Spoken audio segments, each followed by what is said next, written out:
જેટલીની અધ્યક્ષતામાં goods and services ટેક્સની 4 દરો પર સહમતિ બની છે, જેના કારણે આમ જનતાને મોટી રાહત મળશે. જીએસટી કાઉન્સિલે આજે 5, 12, 18 અને 28% દરને મંજૂરી આપી છે, જે વસ્તુઓ પર હાલ ઉત્પાદન કિંમત અને વેટ સહિત કુલ 30 થી 31% ટેક્સ લાગે છે. તેના પર જીએસટી બાદ 28% ટેક્સ લાગુ થશે.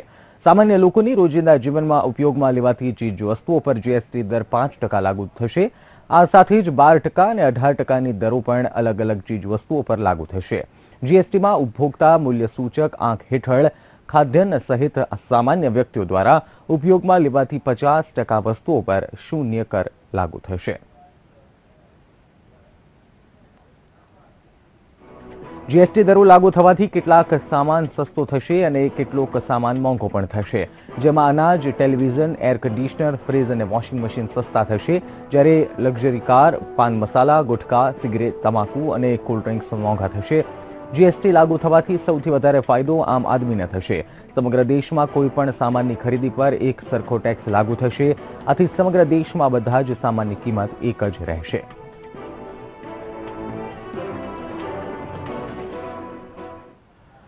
આ તરફ ટેકાના ભાવ અંગે સરકારે ફરી એકવાર ખેડૂતો સાથે વિશ્વાસઘાત કર્યો છે. જે મગફળી ખેડૂત ઉગાડીને પોતાના ઘરમાં લાવે છે, તે તેને 1250 રૂપિયા સિવાય પોસાતી નથી અને ખેડૂતોની જે લડત હતી તે પણ આ ભાવ માટેની હતી. પરંતુ સરકાર દ્વારા મગફળી ખરીદવાની જાહેરાત કરી છે અને ટેકાના ભાવ 840 જાહેર કરાયા છે.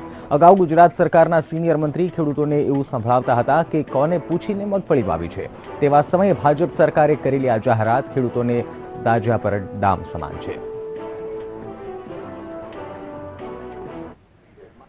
મિત્રો, ખેડૂત ભાઈઓને પણ આ વખતે મગફળીનું ઉત્પાદન વધારે થયું એટલે ભાવની ચિંતા હશે, પણ હવે 2-4 દિવસમાં તો પાચમથી આપણે કીધેલું છે કે ખરીદી ચાલુ થઈ જશે.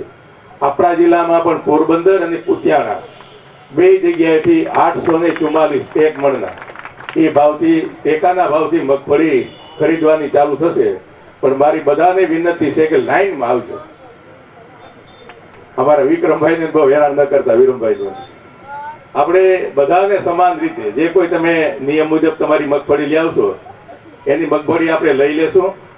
વેપારીઓને શું આમ વાયા મીડિયા ના નગર પાસે અહીંયા તકલીફ એને બધાને પડશે. એટલે તમે મગફળી તમારી પોતાની અહીંયા લઈને આવજો. મને મિત્રો વિશ્વાસ છે કે 844 ના ભાવમાં મગફળી તમારે વધારે દેવી નહીં પડે. તમને એના કરતા વધારે ભાવ મળે એવી શક્યતાઓ મને દેખાય. થોડા દિવસો પહેલા વીટીવી પાસે બાબુ બોખીરિયાની એક ઓડિયો ક્લિપ આવી હતી, જેમાં બાબુ બોખીરિયા એક નિર્દોષ ખેડૂતનો ઉડાવ જવાબ આપ્યો હતો. ખેડૂતે મગફળીના પોષણક્ષમ ભાવ માંગ્યા તો બાબુ બોખીરિયાએ ખેડૂતને સંભળાવ્યું હતું કે મગફળી વાવી તો અમને પૂછીને વાવી હતી. જેના બાદ તેમની ટીકા પણ થઈ અને ખેડૂતોએ પણ કહ્યું કે સરકાર પૂરતા ટેકાના ભાવ આપે તો ખેડૂતોને ફાયદો થઈ શકે છે, પરંતુ સરકારે એટલે જ કદાચ પૂરતા ટેકાના ભાવ નથી આપ્યા કે ખેડૂતો તેમને પૂછીને મગફળી નથી વાવી. વીટીવી આપ દર્શક મિત્રોને ફરી એકવાર તે ઓડિયો ક્લિપ આપને સંભળાવવા જઈ રહી છે. આપણે નવા મગફળીના ટેકાના ભાવ શું નક્કી થયા? આપણે મગફળીના ટેકાના ભાવ ટેકાના ભાવ કરતા મગફળી છે ને મોંઘી છે, ટેકાના ભાવ આવશે નહીં થાય. સસ્તી થાય ટાઈમે કરી દેવો. એટલે કઈ સસ્તી એટલે ખેડૂત ભૂખ ભેરા થાય પછી એવું શું કામ ભૂખ ભેરા થાય? આવશે ટેકાના ભાવ કરતા વધારે છે. શું ભાવ છે અત્યારે મગફળીને કે મને અટાણે મગફળી પિલાને એમ કે 16,000 ને 16,500 તો એ રીતે કઈ રીતે સિંગામેર થાય? એટલે નવો ભાવ તમે નક્કી ન થયો. 6ઠ્ઠો પગાર બંધ 7મો પગાર બંધ નક્કી થતો હોય અને મગફળીના ભાવ અહીંયા રહેતા હોય તો ખેડૂતને કઈ રીતે પૂરું કરવાનું છે? બરાબર. તો હવે અમે એમ કહીએ કે અમારું થાય નહીં, બધું તમે લઈ જાઓ, અમને ખાવાનું દેજો, અમને નોકરીને જેમ પગાર દો ને એમ પગાર દઈ દો એટલે થઈ ગયું રેડી લ્યો. હા, જો ટેકાના ભાવ નક્કી ના કરવા હોય તો એટલે થાય એ બધું તમારું, અમારે કઈ નથી જોતું. અમે તમને જે ભાવ આપ્યું ને એ ભાવ અમને દેજો ખાવાનું. બાકી અમે એમ કહી કે અમને પગાર ધોરણ આપી દો એટલે થઈ ગયું રેડી. મગફળી તમે વાવી ત્યારે અમને પૂછીને આવી હતી? એટલે ઠેક અમે તમને પૂછીને નથી આવી, એ અમારી સ્વામી છે ને તો આ નોકરિયાતને રાખ્યા હતા, અમને પૂછીને રાખ્યા હતા તો બધા વેટ ઉઘરાવાનું બંધ કરી દો. તો ઓડિયો ક્લિપ મુદ્દે બાબુ બોખીરિયાએ પોરબંદરમાં એક સન્માન સમારોહમાં કોંગ્રેસ પર ટીકા કરી હતી. તેમણે કહ્યું કે આ પ્રકારની ઓડિયો ક્લિપ ફરતી કરવાનું કામ કોંગ્રેસ કરી રહી છે.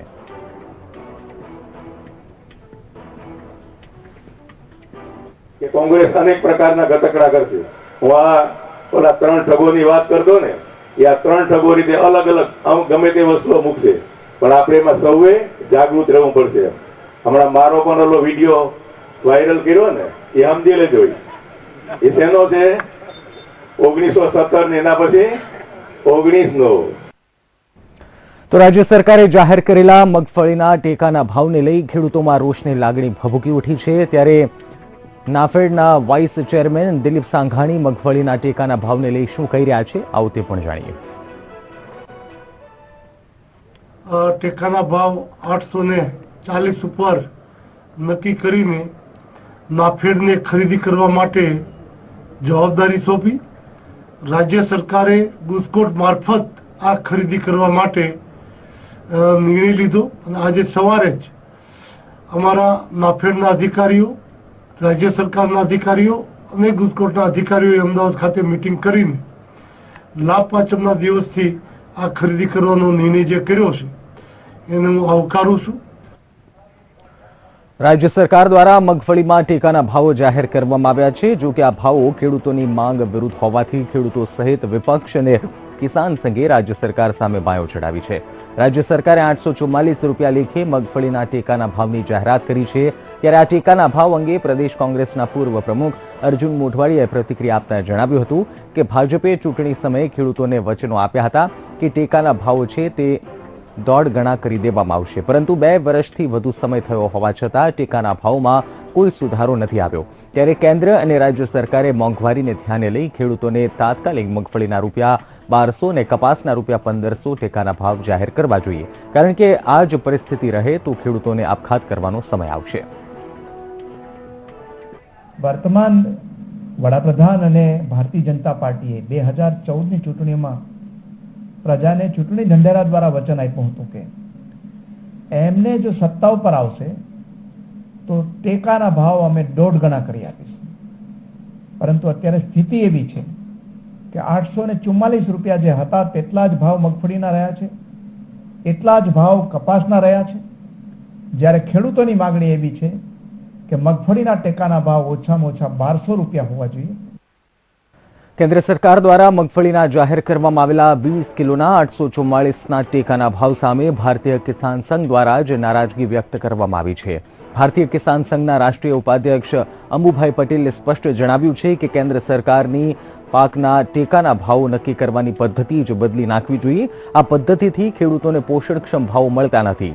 ભારતીય કિસાન સંઘ દ્વારા રાજ્ય સરકાર સમક્ષ મગફળીના ટેકાના ભાવમાં પ્રતિ 20 કિલોએ રૂપિયા 1000 થી 1200 આપવાની માંગણી કરવામાં આવી હતી. જો કે રાજ્ય સરકારની રજૂઆત કેન્દ્રમાં સાંભળવામાં ન આવી હોવાનો સ્વીકાર પણ કિસાન સંઘ દ્વારા કરવામાં આવ્યો છે.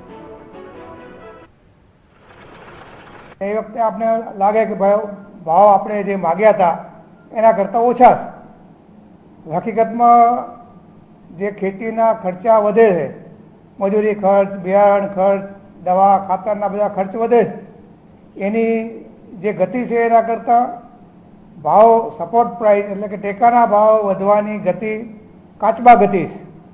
એટલે આપણે જે ધારીએ છીએ એ પ્રમાણે ભાવ વધતા નથી અને આપણે સરવાળે ખોટનો ધંધો બનતો હોય. આ તરફ જૂનાગઢમાં કમિશનરની ચેમ્બર બહાર શ્રમજીવીએ ઝેરી દવા પીને આપઘાત કરવાનો પ્રયાસ કર્યો હતો, જેથી તેને તાત્કાલિક સારવાર માટે હોસ્પિટલ ખસેડવામાં આવ્યો હતો. મહત્વનું છે કે બુધવારે કોર્પોરેશન દ્વારા દાતાર તળેટીમાં વિલિંગ્ટન ડેમ પર ડિમોલિશન કરવામાં આવ્યું હતું, જેમાં લારી સાથે વેપાર કરતા શ્રમજીવીઓને હટાવવામાં આવ્યા હતા, જેથી વેપારીઓ કલેક્ટર કચેરી ખાતે આવેદનપત્ર આપવા ગયા હતા. જે દરમિયાન રમેશ બધા નામના વ્યક્તિએ આપઘાતનો પ્રયાસ કર્યો હતો, જેથી તેને તાત્કાલિક સારવાર માટે હોસ્પિટલ ખસેડવામાં આવ્યો હતો. આપને જણાવીએ, કમિશનર કચેરી બહાર એક શ્રમજીવી આપઘાત કરવાનો પ્રયાસ કર્યો છે અને આવેદનપત્ર આપવા માટે કમિશનર કચેરી પહોંચ્યા હતા, પરંતુ જે માંગણી છે, જે પરિસ્થિતિ છે તેનો નિવેડો ન આવતા વ્યક્તિએ ઝેરી દવા પી આપઘાત કરવાનો પ્રયાસ કર્યો. રમેશ નામના શ્રમજીવીએ આપઘાતનો પ્રયાસ કર્યો છે અને તાત્કાલિક તેમને હોસ્પિટલ ખસેડવામાં આવ્યા છે. જૂનાગઢની આ ઘટના છે. આપને જણાવી દઈએ, યુવાનને સારવાર અર્થે હાલ હોસ્પિટલમાં ખસેડવામાં આવ્યો છે. પોલીસ ઘટના સ્થળ પર પહોંચી ચૂકી છે અને સમગ્ર મામલે તપાસ હાથ ધરી છે. વિજય પરમાર સંવાદદાતા ફોન લાઈન પર જોડાયા છે. વિજય, હાલ જાણવા માંગીશું કે હાલ પરિસ્થિતિ અપડેટ શું મળી રહ્યા છે? જી, વાત કરવામાં આવે તો નિશ્ચિત રીતે ગઈકાલે કોર્પોરેશન દ્વારા જે વિલિંગડન ડેમ ઉપર જે આવેલી જે લારીઓ છે તેમાં ડિમોલેશન કરવામાં આવ્યું હતું અને દાતાર જે તળેટી છે તેમાં જે બિન અધિકૃત જે લારીઓ રાખવામાં આવી હતી તેનું ડિમોલેશન કરવામાં આવ્યું હતું કોર્પોરેશન દ્વારા કે આગામી જે તહેવારો આવી રહ્યા છે અને પરિક્રમા પણ આવી રહી છે જે મુદ્દે ડિમોલેશન કરવામાં આવ્યું છે. એક લારીના જે માલિક હતા રમેશ બધા મારવાડ કરીને તેઓએ કમિશનર ઓફિસે જઈને આજે રજૂઆત કરવામાં આવી. રજૂઆત કર્યા બાદ તેઓને કહેવામાં આવ્યું કે પરિવાર આ તહેવારોનો માહોલ થોડો ઓછો થયા બાદ તેમની લારી પર રાખવા દેવામાં આવશે, પણ તેમને લાગી આવતા તેઓએ કમિશનર ઓફિસમાં ઝેરી દવાથી આપઘાત કરવાનો પ્રયાસ કર્યો. હાલ તો તેઓ હોસ્પિટલ સારવાર લઈ રહ્યા છે. હાલ તેમની તબિયત પણ સારી છે અને કોર્પોરેશન દ્વારા પણ હાલ સમાધાનની પ્રક્રિયા ચાલી રહી છે અને સમાધાન પણ થઈ શકે તેવી શક્યતાઓ છે. જી બિલકુલ વિજય, અપડેટ મેળવતા રહીશું. ધન્યવાદ જાણકારી માટે.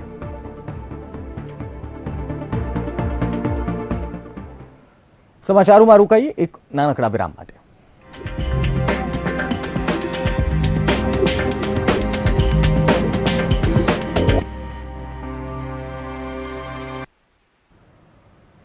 Welcome back. રાજ્યમાં નબળા વર્ગના લોકો માટે સરકારનું હાઉસિંગ બોર્ડ નામનો વિભાગ મકાનો બાંધવાનું કામ કરે છે, પણ આવા ઘણા વિભાગ તેના નબળા કામકાજના કારણે વારંવાર વિવાદમાં સપડાઈ રહ્યા છે. ત્યારે ભાવનગરમાં નબળા વર્ગના લોકો માટે અપાયેલી સ્કીમ હેઠળ તૈયાર રીડેવલપમેન્ટની કામગીરી શરૂ નહીં થતા લોકોમાં રોષ જોવા મળી રહ્યો છે.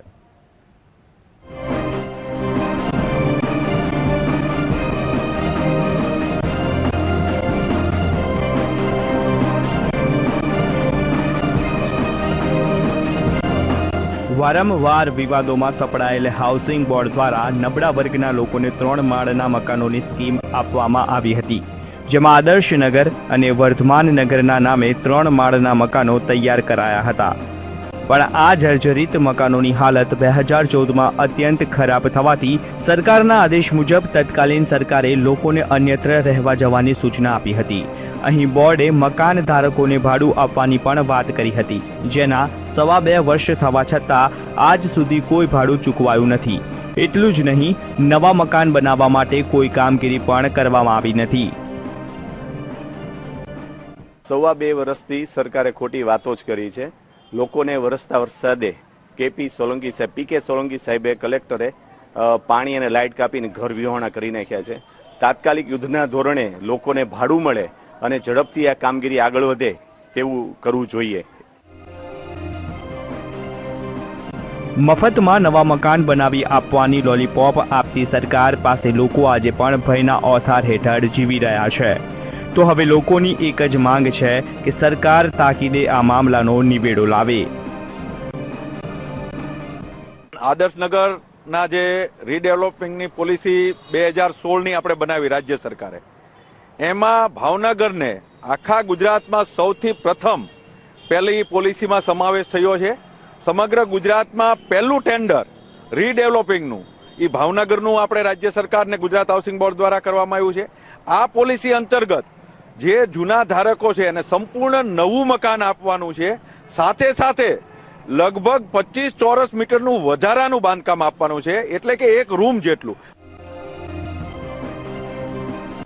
ભાવનગરમાં ભલે સરકારે નબળા વર્ગના લોકો માટે મકાનો બનાવ્યા, પણ ખાટલે મોટી ખોટ એ છે કે ભાવનગરમાં આવેલી ગુજરાત હાઉસિંગ બોર્ડની કચેરી જે રાજકોટ ફેરવી નાખી છે, ત્યારે લોકો ફરિયાદ કોની પાસે કરવા જાય તે પણ એક સવાલ છે.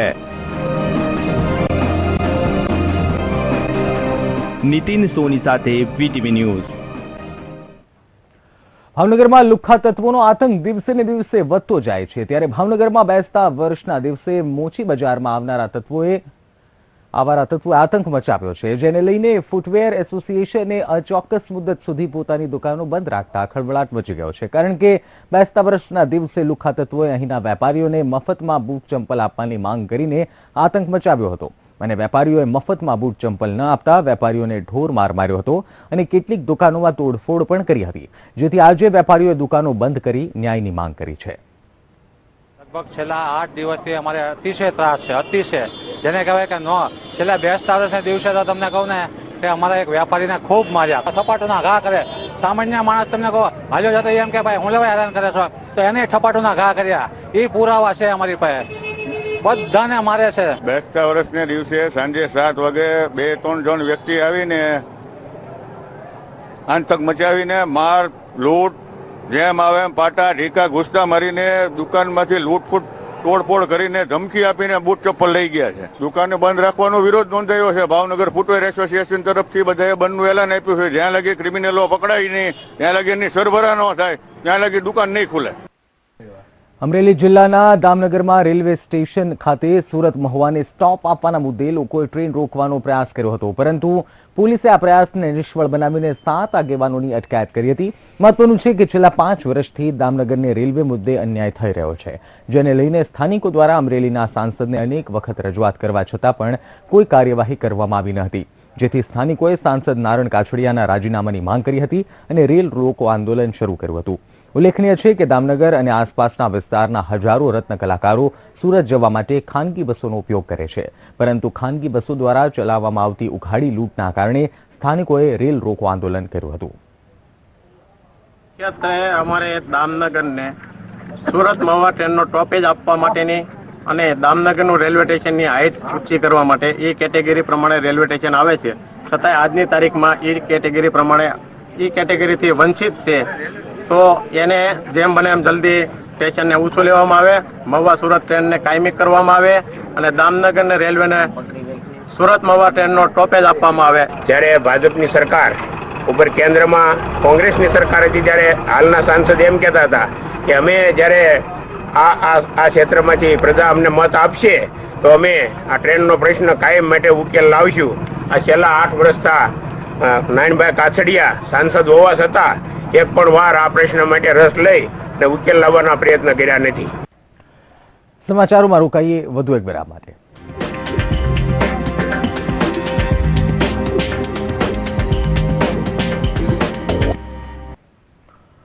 Welcome back. દેશમાં 1 રેન્ક 1 પેન્શનને લઈ મૂળ જામનગરના એક પૂર્વ સૈનિકે અન્ય સૈનિકોની વ્યથા અંગેના મેસેજ સોશિયલ મીડિયા મારફતે ફરતા કર્યા છે. ચેતવણી આપી છે કે સૈનિકોને નામે રાજનીતિ કરનાર પક્ષો ચેતી જાય, અન્યથા પાકિસ્તાન આર્મી જેવું વર્તન કરતા પણ સૈનિકોને વાર નહીં લાગે.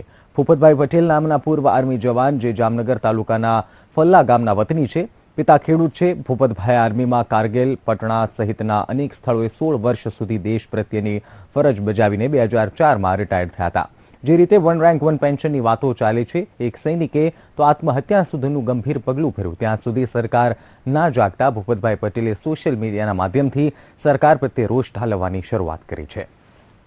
7 વાર સર્ક્યુલેશન ચેન્જ કર્યા છે, 7 વાર કે આજે ઇમ્પ્લિમેન્ટેશન કરશું. 2006માં જે પણ પેન્શનનો વધારો થયો છે એ પણ હજી લાગુ નથી થયો. ઓઆરઓપીના 4 હપ્તામાં ભાગ વેચી નાખ્યા કે જે એરિયર આવવાનું હતું હર વર્ષે 6 મહિને 25,000 એ પણ ડાયરેક્ટ એક વાર જવાનના ખાતામાં મળવું જોઈએ, જેથી એ લોકો એનો સદુપયોગ કરી શકે. એ પણ ભારત સરકારે કર્યું નથી. ખાલી શહીદો અને સૈનિકોના નામની રાજનીતિ કરવી એ ભારતીય જનતા પાર્ટીનું કામ છે. વિશ્વમાં પર્યાવરણની જાગૃતિ માટે છેલ્લા 36 વર્ષથી વિશ્વના 11 દેશમાં પદયાત્રા કરનાર પર્યાવરણ પ્રેમી ગુજરાત આવી પહોંચ્યા છે. ત્રણેય પર્યાવરણ પ્રેમીઓ 11 દેશમાં 3.15 લાખ કિલોમીટરની પદયાત્રા કરી રાજકોટ આવી પહોંચ્યા છે. પદયાત્રા કરનાર અવધ બિહારી લાલની 13 વર્ષની ઉંમર હતી ત્યારે એક પૂર આવ્યું હતું અને તેમના ગામમાં ચારે બાજુ પાણી ભરાઈ ગયા હતા અને આખું ગામ તબાહ થઈ ગયું હતું. બાદમાં તેમને એક ઝાડ પર લટકીને પોતાનો જીવ બચાવ્યો હતો અને બાદમાં તેમણે પર્યાવરણ માટે પદયાત્રા કરવાનું નક્કી કર્યું હતું. 1980 થી તેમને પદયાત્રા શરૂ કરી હતી, જેમાં 1955માં 20 જેટલા પર્યાવરણ પ્રેમીઓ તેમાં જોડાયા હતા. इस यात्रा का जो हमारा रात दिन का एक अभियान है वो चलता है 40 किलोमीटर से 60 किलोमीटर तक और जहाँ भी हम जाते हैं जिले पड़ते हैं वहाँ कलेक्टर साहब हमारा इंतजाम करते हैं रहने का और भोजन का और वैसे प्रोटोकॉल के अंतर्गत में हमारा होता है जिस थाने में उस थाने में जाके एंट्री करना पड़ता है, वहाँ फिर रवानगी लेते हैं, गाँव में पहुँचते हैं. અવધ બિહારીની સાથે મહેન્દ્ર પ્રતાપ અને જીતેન્દ્ર પ્રતાપ પણ આ પદયાત્રામાં જોડાયા હતા, પરંતુ પાકિસ્તાનમાં તેમને કડવો અનુભવ થયો હતો. પાકિસ્તાનમાં સૌ પ્રથમ તો તેમને પદયાત્રા માટે મનાઈ કરવામાં આવી હતી, જેમાં તેઓને ભારતીય જાસૂસ ગણવામાં આવ્યા હતા. તો શું કહે છે પર્યાવરણ પ્રેમી, સાંભળો.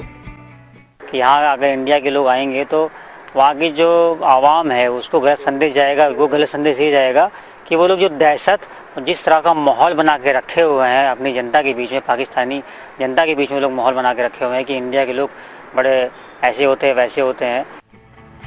पर्यावरण प्रेमीओए 36 વર્ષમાં 3.15 લાખ કિલોમીટરની પદયાત્રા પૂર્ણ કરી અત્યાર સુધીમાં 6,50,00,000 વૃક્ષોનું વાવેતર કર્યું છે અને આ પદયાત્રીઓ માટે લોકોને વધુમાં વધુ વૃક્ષો વાવી પર્યાવરણ બચાવવામાં આવે તેવો સંદેશ ફેલાવી રહ્યા છે।